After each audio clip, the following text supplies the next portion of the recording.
लिए बताइए भाई अनूप जी, आपके पास क्या प्लानिंग है इनको काउंटर करने के लिए? ये तो वो सीट पर भी हक मांग रहे हैं जो हार गए थे पिछली बार कि ये भी हमें दे दो, ये हाथ हमें दे दो ठाकुर। ये भारतीय जनता पार्टी की बौखलाहट और घबराहट है, क्योंकि उनको इस बात का एहसास है कि पिछले चुनाव में 2019 में उन्होंने अपनी अधिकतम सीमा को छू लिया है और उनको ऐसा लगता है कि कई प्रांतों से इस बार उनकी सीटें कम होने वाली हैं और इसलिए लगातार ये मंथन, लगातार बैठकें। संघ में लोग कहते हैं कि कहावत कही जाती है कि भोजन, बैठक और विश्राम, तो लगातार ये भोजन, बैठक और विश्राम का सिलसिला चल रहा है भारतीय जनता पार्टी। आप इसको बुरा मानते हैं कि बैठक वैठक? नहीं, मैं क्यों बुरा मानूंगा? बहुत फालतू बात होती है। नहीं, हम तो भारतीय जनता पार्टी को एक राजनीतिक दल से ज्यादा चुनाव लड़ने वाली एक कंपनी मानते हैं।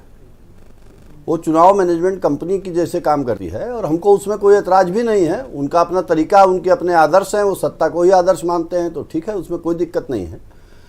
लेकिन हम ये चाहते हैं और हम ये जनता के बीच में सवाल ले जा रहे हैं, आज देश में बेरोजगारी की क्या स्थिति है? 2022 में देश में बेरोजगारी दर 13.9% पहुंच गई है। 2017 के बाद से लगातार 10% के ऊपर बेरोजगारी दर है।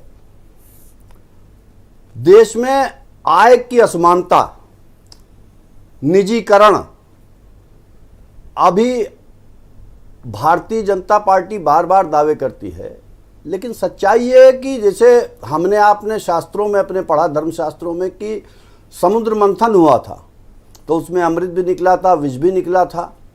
लेकिन भाजपाई मंथन जितना भी होता है, इससे सांप्रदायिक जहर ही निकल करके आता है और ये समाज को बांट करके लड़ने की इनकी सिर्फ एक रणनीति है, बाकी सब दिखावा है। ये जितना भी करेंगे अंत इनका यही रहेगा कि समाज को बांटना है और राज करना है। लेकिन समाजवादी पार्टी, चाहे वो पिछड़ों, दलितों और शोषितों, वंचितों के ऊपर अन्याय अत्याचार हो, महिलाओं पे अत्याचार हो, आय में असमानता हो, बेरोजगारी हो, बढ़ती हुई महंगाई हो, घटती हुई विकास दर हो, ये सरकार अपने विकास के दावों को लेकर के जितनी आक्रामक है, ये इस बात को बताता है कि सरकार को भी मालूम है कि हमारे दावों में कोई सच्चाई नहीं है। 10वें साल में जा रहे हैं, कोई एंटी इनकम्बेंसी इनके खिलाफ बना ही नहीं पा रहे हैं आप लोग। आप बताइए कि सड़क पे कहाँ बनाया? 2017 में कितनी सीटें थी विधानसभा में और 2022 में कितनी हो गई? अगर 5 लाख वोट और हमको मिल गए होते इनके सत्ता के तमाम इस्तेमाल के बावजूद, तो हो सकता है उत्तर प्रदेश में समाजवादी पार्टी की सरकार होती। अभी क्या तैयारी है? समाजवादी पार्टी साल भर बचा है, तो आपकी तैयारी क्या है? नहीं, हमारी तैयारी मैं पहले भी बता चुका हूं कि समाजवादी पार्टी के पास प्रदेश के प्रत्येक बूथ पर कार्यकर्ता ही नहीं, कार्यकर्ताओं की एक पूरी टीम है, सक्रिय टीम है, जो पार्टी के लिए समर्पित है, विचारधारा। अनूप चंडा जी, आपके पास प्रदेश स्तर पर संगठन तक आप नहीं तैयार कर पाए हैं, आप बूथ की बात करते हैं। आप बताइए कहाँ संगठन है? एक राष्ट्रीय कमेटी के पास आप अपना संगठन तक आप सक्रिय नहीं कर पा रहे हैं।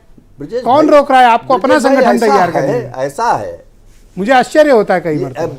ऐसा है कि इसको सिर्फ इस तरीके से मत देखें। आप बहुत सी चीजें आप कह रहे हैं बैठक, भोजन, विश्राम उनका एक ही काम, बहुत आप संगठन तक नहीं बना रहे हो। बहुत सी तैयारियां ऐसी भी होती हैं जो सतह के ऊपर नहीं आती हैं। हमारी बूथ कमेटियों पे लगातार काम जारी है। आप अभी पन्ना प्रमुख की बात कर रहे थे, हम लोग कुछ और सोच रहे हैं। और हमारे कार्यकर्ता अभी से, आप घर घर प्रमुख बना दो, लेकिन ये डेमोक्रेसी, यहाँ कुछ करोगे तो दिखेगा। देखिए, समाजवादी पार्टी से ज्यादा कोई इसरो की सैटेलाइट या कोई पेंटागन का समाजवादी पार्टी से ज्यादा मिसाइल नहीं है कि छिपी हुई है। इस भारतीय जनता पार्टी की सरकार की जनविरोधी नीतियों, इसकी असफलताओं, बेरोजगारी के प्रति उदासीनता, विकास के प्रति उदासीनता, बढ़ती हुई महंगाई के प्रति असंवेदनशीलता। आप बताइए, गैस सिलेंडर 400 कुछ रुपए में मिलते थे 2014 में, आज 1100 रुपए में। कौन सा प्रदर्शन किया बताइए? प्रदेश स्तर पर एक आप प्रदर्शन ही कर देते, चलो ये भी मान लेते कि महंगाई के खिलाफ आपने प्रदर्शन कर दिया, सड़क पे आ गए। आइए तो देखिए अपने तरीके। आप कहते हो बीजेपी यही करती थी, सुन लीजिए मेरी बात, आपको मैं पर्याय, अपन आगे भी टाइम देंगे, जितना मर्जी हो बोलो, बोलने को कोई रोक नहीं। पर आप कहते उन्होंने यही किया था। हाँ किया था, 350 का सिलेंडर था, आग लगा रखी थी उन्होंने और बवाल कर रखा था। आप हाथ जोड़े घूम रहे थे सरकार में रहने के बाद भी। आज उस 1100 1150 बेच रहे हैं, कोई हलो नहीं कर रहा विपक्ष वाला। लड़ो, सड़क पर आओ ना, ले लो सिलेंडर, कौन रोक रहा है? देखिए, आप भी ये कहाँ भेजेंगे? जेल चले जाना।